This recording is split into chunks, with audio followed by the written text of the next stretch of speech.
Komisi 3 DPRD Provinsi Gorontalo melakukan tatap muka dengan Dinas Perhubungan Provinsi Gorontalo bersama Kepala Bandara dan Balai Transportasi yang berlangsung di ruang Dolohupa DPRD Provinsi Gorontalo.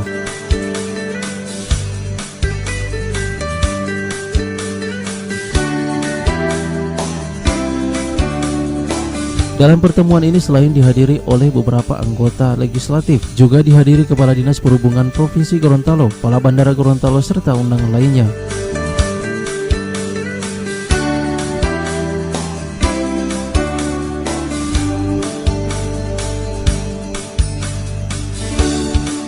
Adapun yang dibahas dalam pertemuan ini yaitu mengenai pemanfaatan jembatan timbang, penertiban taksi gelap yang belum berizin, kelayakan terminal, sampai pada pengaturan jam operasi angkutan peti kemas yang sering menimbulkan kemacetan di beberapa ruas jalan di Kota Gorontalo.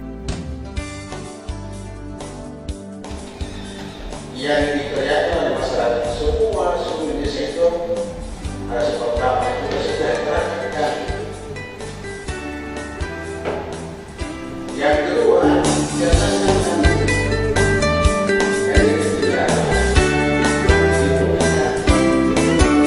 jika yang di sini itu adalah permasalahan hubungan ada risiko dan ada satgas itu untuk menyelesaikan masalah. Hingga sering kami sampaikan kepada teman-teman, jangan hanya ada program sehingga ada tuntas program, tuntas anggaran, tuntas masalah. Ada yang cuma 100%, tapi bermasalah.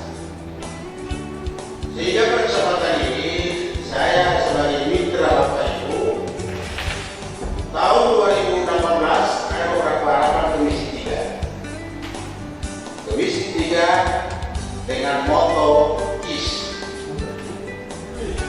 Yang pertama adalah koordinasi.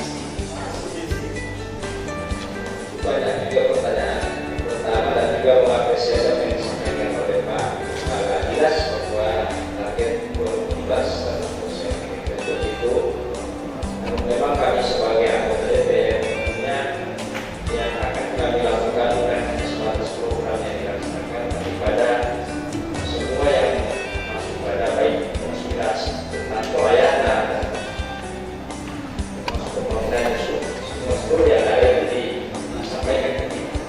Nah, pada hari ini kesempatan hari ini saya mungkin yang pertama adalah saya sangat senang seperti sampaikan tadi untuk kepala dinas yang paling utama itu adalah menurut saya adalah komunikasi yang seperti disampaikan itu sudah bagus, tapi memang masih ada hal-hal yang kami sampaikan mungkin ini bagian dari aspirasi rakyat yang disampaikan terkait dengan berbagai macam kendala seperti yang disampaikan oleh Pak Kolonel Pak Bandara tentang padamnya lampu kemarin terjadi. Memang alasannya sudah benar, tapi kan masyarakat berbeda dengan apa yang ini. Karena kemarin itu masyarakat kan menyatakan kenapa hanya bandara di sini yang begitu, di bandara itu pasti ada yang begitu, tapi masih ada.